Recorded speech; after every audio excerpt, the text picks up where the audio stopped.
Soon to be opened International Banking Group is ensuring that they have all the bases covered before welcoming the public into their establishment, and one such critical area is in compliance.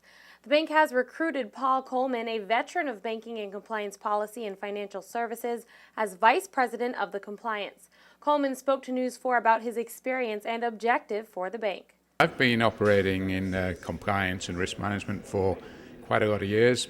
My background is completely in banking for the last, so I recorded nearly 40 years, but I've worked in risk management and compliance both here in the Caribbean and the United Kingdom for about the last 16 years or so.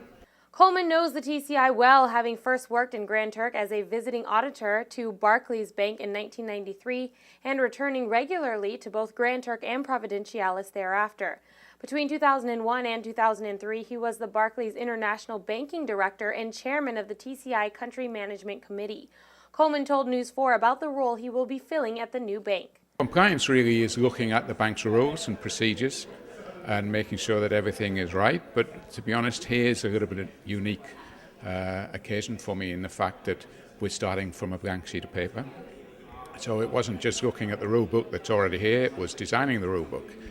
And more importantly, really, is designing the governance structure, because that's very, very topical now as far as banks are concerned, that it's governed in the right way from the board of directors downwards, so that everybody knows what they're meant to do and how to do it. According to IBG personnel, the appointment of Mr. Coleman reflects the importance that is placed on his role, as he is responsible for putting in place policies, controls, and practices to safeguard depositors, investors, the business, and combat financial crimes such as money laundering.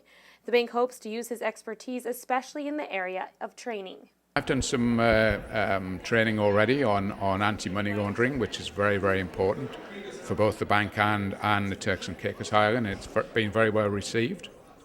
People are very committed to doing the right thing. So all the signs so far, in my mind, about training is excellent. Ivan Brown, President and Chief Executive of International Banking Group, stated in regards to having Coleman on board that, "I am delighted to be welcoming Paul to the team. His role is important not only for our prospective customers and depositors, but also our owners and investors. International Banking Group has launched its public share ownership opportunity, and we take our responsibilities to our shareholders extremely seriously. Paul's role is about leading and managing our efforts to safeguard people's investment against risk, and I am confident we have found the right man with market-leading experience to achieve this."